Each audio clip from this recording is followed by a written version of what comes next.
அன்பு சினமடையாது. அன்பு சினமடையாது. 1 கொரிந்தியர் 13:5.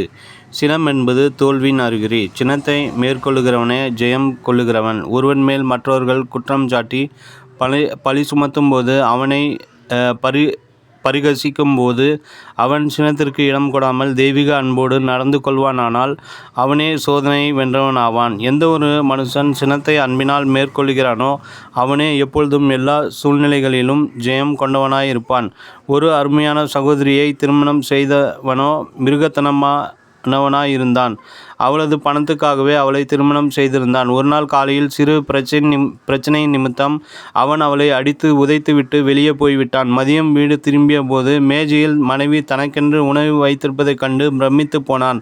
அவனது மனைவி அவனை அன்போடு அழைத்து உணவு பரிமாற உட்கார்ந்தாள்.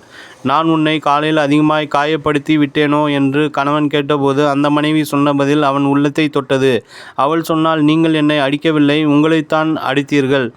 அன்று ஆலயத்தில் தேவ சமூகத்தில் என் கையை உங்கள் கையில் ஒப்புவித்த போதே என் உடல் முழுவதும் உங்களுக்கு சொந்தமாகிவிட்டது. தேவனும் 1 கொரிந்தியர் 7:4 என் சரீரத்திற்கு நீங்களே அதிகாரி என்று தெளிவாய் கூறியிருக்கிறார் பாருங்கள். தேவன் எனக்கு தந்த தலை, நீங்கள் நான் உங்கள் உடைமை. என்னை அடிக்கவோ மிதிக்கவோ உங்களுக்கு உரிமை உண்டு. நீங்கள் என்ன செய்தாலும் எனக்கு இந்த உலகத்தில் நேசிக்க உங்களைத் தவிர வேறு எவரையும் தேவன் தரவில்லையே என்றாள். இந்த வார்த்தைகளை பேசிவிட்டு அவள் அவனை பார்த்தாள். அவனோ உள்ளம் உடைந்து மனம் கசந்து அழுது கொண்டிருந்தான். அன்று முதல் அந்த குடும்பம் ஆழமான அன்பினால் கட்டப்பட்டு எழும்பியது. இயேசுவை சிலுவையிலே நோக்கி பாருங்கள். எவ்வளவு நிந்தைகள், எவ்வளவு அவமானங்கள், எவ்வளவு பரியாசங்கள். அதோடன்றி சவுக்குகளினாலும் கோலினாலும் அடிக்கப்பட்டாரே, ஆணிகளால் கடாவுண்டாரே. அவர் சினமடைந்தாரா? இல்லவே இல்லை. மாறாக அவரை பாடுபடுத்தினவர்களுக்காக அவர் பிதாவை நோக்கி, பிதாவே இவர்களை மன்னியும் என்று வேண்டிக் கொண்டார் அல்லவா?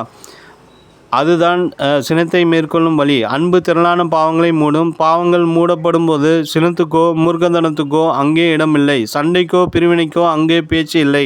அன்பு தெய்வீக ஆளுகை செய்யும். விசேஷமாக இயேசு இந்த உலகத்தை விட்டு எடுத்து கொள்ளப்படுவதற்கு முன்பு பலமுறை சீசர்களை பார்த்து ஒருவருக்கொருவர் அன்பாயிருங்கள் என்று சொன்னார். அதற்கு தாமே முன்மாதிரியாய் விளங்கினார். இயேசு சொன்னார், நான் உங்களில் அன்பாய் இருக்கிறது போல நீங்களும் ஒருவரில் ஒருவர் அன்பாய் இருக்க வேண்டும் என்பதே என்னுடைய கற்பனையாய் இருக்கிறது. யோவான் 15:12. தேவ பிள்ளைகளே, கோபத்தையும் சினத்தையும் அன்பினால் கொள்ளுபவர்களாக இருக்க நாம் முயல வேண்டும்.